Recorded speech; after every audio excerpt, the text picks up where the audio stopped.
Let's go get him. Let's go get him today, man. Let's go. Hey, dominate on 3. 1, 2, 3. Dominate.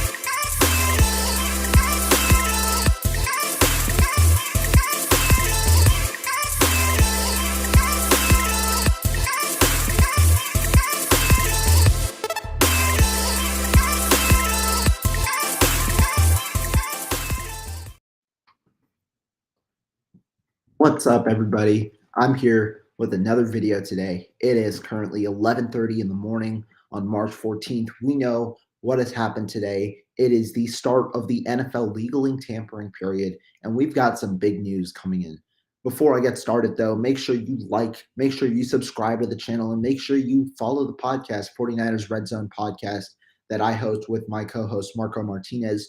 We just dropped an episode on Saturday, so make sure you guys check it out, where we give free agency predictions. But let's get right into the news. What happened today? Well, Mitchell Trubisky has announced the news that he is going to re-sign with the Pittsburgh Steelers, or sorry, not re-sign, but actually go to the Pittsburgh Steelers. It is reportedly a 2-year deal, although financial terms have not yet been disclosed. Now, Mitchell Trubisky, in my opinion, I thought he was going to be a New York Giant, having been under the coaching of Brian Dable and having been under the coaching, or not under the coaching, but under the management of Joe Schoen, who are both now the head coach and general manager of the New York Giants, respectively. But instead, he probably believed that Pittsburgh was the place where he'd be best suited to start next year, which likely now is the case, even if they draft a quarterback, it likely is the case that Trubisky is their starter, whereas in the Giants organization, he'd have to compete with Daniel Jones.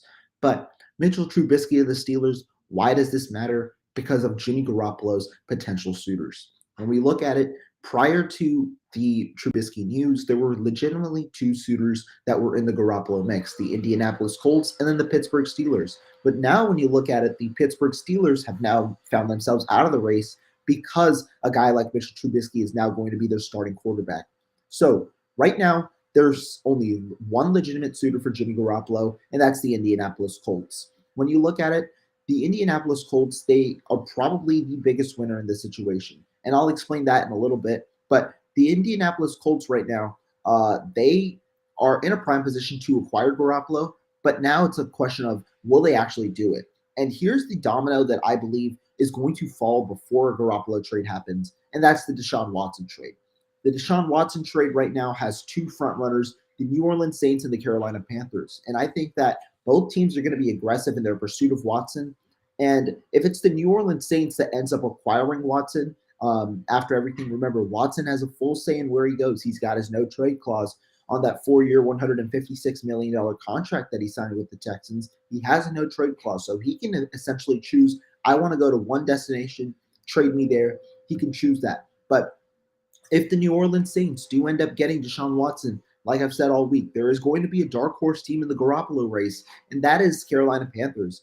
Matt Rule is on the hot seat going into his 3rd year as the Panthers head coach in that 7-year, $70 million contract. They got an owner in David Tepper who is aggressive and he wants to win. There's a reason he allowed the signing, or he allowed the Panthers to go ahead and try and get Deshaun Watson no matter the cost. He is aggressive, and they have been sick and tired of a quarterback carousel over the last 2 years. When we look at it, Eric quickly says, I'd say the Saints can still be a team to watch also.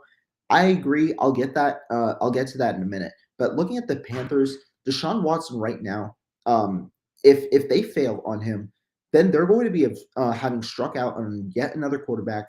And they traded for Sam Darnold last offseason. They signed Cam Newton midseason, and they had a quarterback carousel of P.J. Walker, an XFL quarterback, Sam Darnold, and Cam Newton, which obviously doesn't really amount to a lot of success. Hence why they're drafting number 6 overall. In addition, just not having stability and having guys like Sam Darnold, your starter, being benched, just doesn't show confidence to ownership that you can right the ship as a head coach, because you just don't have control of your locker room. And so that's why I think, especially after 2 seasons of mediocre quarterback play, the 49ers could be inclined to trade Jimmy Garoppolo to Carolina. And I think that that's a big thing. Carolina really, they haven't had that solution. And now Garoppolo could be there and sign there for the next 2 years. I think that that's one reason why Carolina provides intrigue. Now, going to Eric's point about how the Saints could be a team, I think the Saints they could potentially be in the race. I just don't think that they'd be completely in the race. The reason being, the they're going to go after Deshaun Watson, and if not, I think Jameis Winston's their number one fallback option. They're currently already on the books in dead cap for Jameis Winston because of contract negotiation or something like that. They're already on the books for dead cap, and I don't think that they're going to be willing to take on even more contract in Jimmy Garoppolo, which is $27.5 million, rather than signing back Jameis Winston, getting that dead cap off their books. That's just my opinion, but they could definitely be in the race if they feel that Jimmy Garoppolo just elevates them to wild card status rather than one game behind. But Carolina Panthers are in the race, I believe, if they lose out on the Watson deal, which is what every 49er fan currently should be hoping for. Because if not, then guess what? Indianapolis is going to be the biggest winner of this entire debacle because they have two quarterbacks at their helm, and I don't think either quarterback wants to go elsewhere given how good of a situation Indianapolis has. They've got Michael Pittman, they've got one of the top 10 offensive lines, they've got Jonathan Taylor, a power or a bell back that essentially can take 20 carries per game and be fine. And you have such a good defense behind all of that. Whereas you're going to be primed for success if you go there as a quarterback. And so the Indianapolis Colts realized that, and they're like, okay, not Carson Wentz, Marcus Mariota and Jimmy Garoppolo. We have two options. Both are primed to go here. Both should want to go to the Indianapolis Colts. And so now we can leverage one situation against the other, try and drive Mariota's price down if they're the Colts, or try and drive the asking price for Jimmy Garoppolo down. In addition, they could even ask the 49ers to take some of the hit of Jimmy Garoppolo, ask them to pay around $7 million in return so that they have full leverage right here, which is why the Carolina Panthers we should hope that the Carolina Panthers are in the mix, because otherwise the 49ers right now, they are going to get themselves leveraged into a Jimmy Garoppolo deal. Early today, we just saw that reports where the 49ers were asking for about 2 second-round picks. I have to think that trade value is significantly decreasing right now because of the lack of suitors. The NFL is supply and demand.